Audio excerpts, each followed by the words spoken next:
Imagine करो एक साल तक इंडिया में कोई गोल्ड ना खरीदे, ना शादी की ज्वेलरी, ना धनतेरस शॉपिंग। और ये अपील खुद पीएम मोदी ने दी है। इकोनॉमिस्ट बोल रहे हैं इससे इंडिया बिलियन सेव कर सकता है, रुपी स्ट्रांग हो सकता है, इन्फ्लेशन कंट्रोल हो सकती है। लेकिन दूसरी साइड लाखों ज्वेलर्स और कारीगरों की जॉब डेंजर में आ सकती है। और सबसे शॉकिंग बात, इंडियंस जितना ज्यादा गोल्ड खरीदते हैं उतना ही रुपी वीक हो सकता है। अगर इंडियन सच में एक साल तक गोल्ड खरीदना बंद कर दे तो इंडिया रिच हो जाएगा, रुपी स्ट्रांग हो जाएगा, या लाखों ज्वेलर्स और कारीगर बेरोजगार हो जाएंगे। आज का वीडियो एंड तक देखना, क्योंकि स्टोरी में इकोनॉमिक्स भी है और इमोशन भी, और एक ऐसा पैराडॉक्स जो शायद आपको हिला दे। लेकिन सबसे पहले समझते हैं एक साल गोल्ड बंद मोदी जी ने आखिरकार ये बोला क्यों। पीएम नरेंद्र मोदी ने इंडियन से अपील की है कि एक साल तक non essential gold purchases avoid करो। और रीजन ना कोई सुपरस्टिशन, ना कोई फैशन ट्रेंड, रीजन है इंडिया की इकोनॉमी। क्योंकि इस time crude oil prices sky rocket कर रहे हैं, वेस्ट एशिया में टेंशन बढ़ रही है और इंडिया का डॉलर बाहर जा रहा है ऑयल और गोल्ड इंपोर्ट करने में, जिसे सरकार रोकना चाहती है।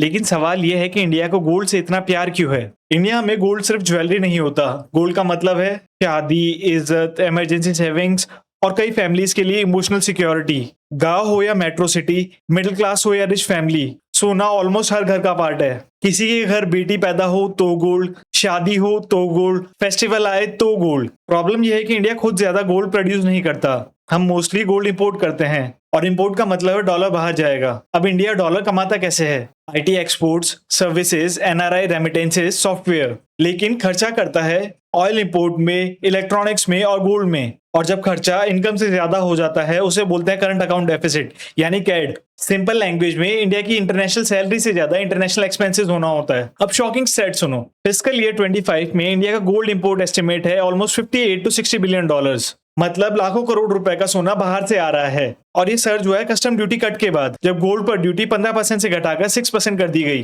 रिजल्ट, गोल्ड बाइंग रॉकेट की स्पीड से बढ़ गई और इसी वजह से गवर्नमेंट टेंशन में है। अब समझो असली गेम, असली विलन गोल्ड नहीं डॉलर ड्रेन है। इंडिया ऑलरेडी ऑयल इंपोर्ट करता है मैसिव क्वांटिटीज में और अब क्रूड ऑयल प्राइसेस $105 पर बैरल के ऊपर चले गए हैं। इंडिया अपनी 85% ऑयल नीड्स इंपोर्ट करता है, मतलब ऑयल महंगा तो इंडिया के और डॉलर्स बाहर जाएंगे। और इसके साथ अगर इंडियंस एग्रेसिवली गोल्ड खरीदेंगे तो इकोनॉमी पर डबल अटैक हो जाएगा। इकोनॉमिस्ट बोल रहे हैं कि गोल्ड अलोन इंडिया के इंपोर्ट बिल का 8 to 10% हिस्सा बन चुका है और इंडिया का total trade deficit almost 280 billion तक पहुंच गया है। अब इमेजिन करो, एक तरफ पेट्रोल महंगा, दूसरी तरफ रुपी वीक, तीसरी तरफ गोल्ड इंपोर्ट्स हाई।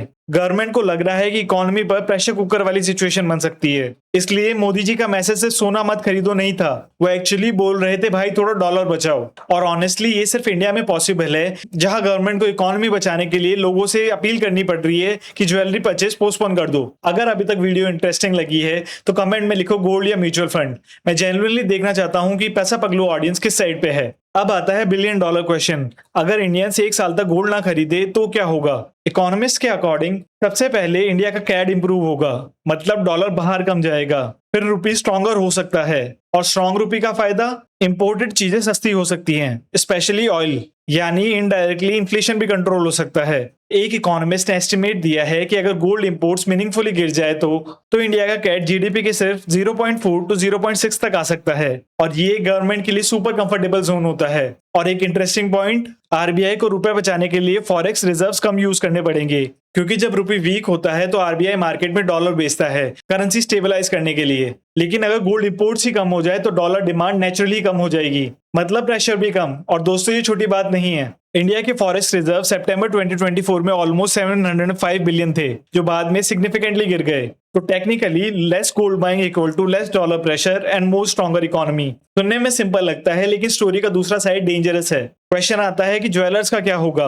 अब इमेजिन करो आप एक स्मॉल ज्वेलर हो या एक कारीगर हो जो डेली गोल्ड ऑर्नामेंट्स बनाता है। अगर लोग गोल्ड खरीदना बंद कर दे तो सबसे पहले इंपैक्ट किस पर पड़ेगा? स्मॉल बिजनेसेस पर। मुंबई का जवेरी बाजार, दिल्ली का चांदनी चौक और कोलकाता का बाउ बाजार, सब जगह टेंशन स्टार्ट हो गई है। इंडस्ट्री बॉडीज बोल रही हैं कि अगर डिमांड सिग्निफिकेंटली गिरती है तो थाउजेंड्स ऑफ कारीगर्स और लेबरर्स की जॉब रिस्क में आ सकती है। कुछ एस्टिमेट्स तो बोल रहे हैं कि इंडस्ट्री को 10,000 करोड़ तक का लॉस हो सकता है।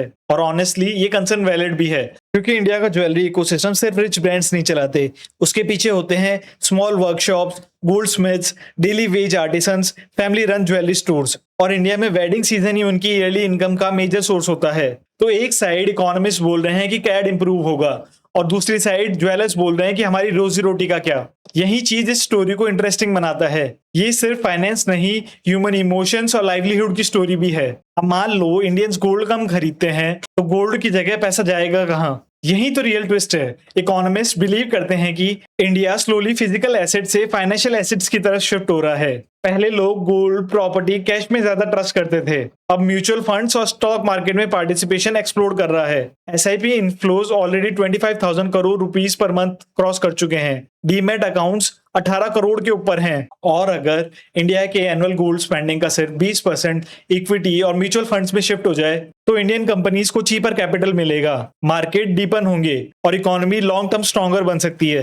कुछ पैसा कंजम्पशन में भी जा सकता है, जैसे ट्रैवल, शॉपिंग, हाउसिंग और इलेक्ट्रॉनिक्स। मतलब जीडीपी ग्रोथ को भी बूस्ट मिल सकता है। लेकिन एक प्रॉब्लम है, इंडियंस इमोशनली गोल्ड को सेफ मानते हैं। स्टॉक मार्केट गिर सकता है, एफडी इन्फ्लेशन से हार सकती है, लेकिन सोना कभी धोखा नहीं देता। और यही माइंडसेट चेंज करना सबसे डिफिकल्ट पार्ट है। अब सुनो इस स्टोरी का सबसे माइंड ब्लोइंग पार्ट, इंडिया का गोल्ड पैराडॉक्स। जब इंडियंस को इन्फ्लेशन और रुपी वीकनेस का डर लगता है तो वो और ज्यादा गोल्ड खरीदते हैं। लेकिन जितना ज्यादा गोल्ड खरीदेंगे उतना ज्यादा डॉलर बाहर जाएगा और उतना ही रुपी वीक होगा। मतलब जिस चीज से बचने के लिए गोल्ड खरीदते हैं वो प्रॉब्लम और बढ़ जाती है। 2012-13 में भी एग्जैक्टली यही हुआ था। गोल्ड इंपोर्ट स्पाइक हुए, कैट बढ़ा और रुपी 55 से 68 तक क्रैश कर गया विद इन मंथ्स। आज इंडिया स्ट्रॉन्गर है, फॉरेक्स रिजर्व्स बेटर हैं, आईटी एक्सपोर्ट स्ट्रांग है, लेकिन वल्नरेबिलिटी अभी भी वही है, ऑयल और गोल्ड इंपोर्ट्स पर हैवी डिपेंडेंस। और शायद इसीलिए मोदी जी की अपील सिर्फ ज्वेलरी परचेज पोस्टपोन करने का मैसेज नहीं था, वो एक वार्निंग थी। ग्लोबल क्राइसिस के टाइम अननेसेसरी डॉलर आउटफ्लो कम करो। तो ऐसे में क्वेश्चन बनता है कि क्या इंडियंस गोल्ड खरीदना बंद कर देंगे? शॉर्ट आंसर, प्रोबेबली नहीं। अक्षय तृतीया, धनतेरस, शादियां, इंडिया में गोल्ड सिर्फ इन्वेस्टमेंट नहीं है, कल्चर है। एक्सपर्ट्स भी बोल रहे हैं कि पीएम की अपील टेम्पररी सेंटिमेंट्स इंपैक्ट कर सकती है, लेकिन लॉन्ग टर्म में इंडियंस और गोल्ड का रिलेशनशिप तोड़ना मुश्किल है। हाँ, डिजिटल गोल्ड, गोल्ड रिसाइकलिंग और मोनेटाइजेशन स्कीम्स इंक्रीज हो सकती हैं, लेकिन फिजिकल गोल्ड की इमोशनल वैल्यू अभी भी अनमैच्ड है। और मे बी फ्यूचर का सॉल्यूशन गोल्ड को कंप्लीटली अवॉइड करना नहीं है, बल्कि ऐसे फाइनेंशियल प्रोडक्ट्स बनाना जरूरी है जहां इंडियंस गोल्ड में इन्वेस्टेड फील करे, लेकिन गोल्ड मेटल इंपोर्ट ना करना पड़े। और दोस्तों, ये डिबेट सिर्फ इकोनॉमी की नहीं है, ये डिबेट है tradition versus modern finance, security versus growth, emotion versus economics. अब आप बताओ, अगर मोदी जी ऑफिशियली 1 साल के लिए गोल्ड खरीदना मना कर दे तो आप मानोगे? कमेंट में जरूर बताना, हम हर ओपिनियन को रीड करते हैं। और अगर आपको ऐसी फाइनेंस स्टोरीज पसंद आती है तो पैसा पगलू चैनल को सब्सक्राइब कर लो। मिलते हैं नेक्स्ट वीडियो में।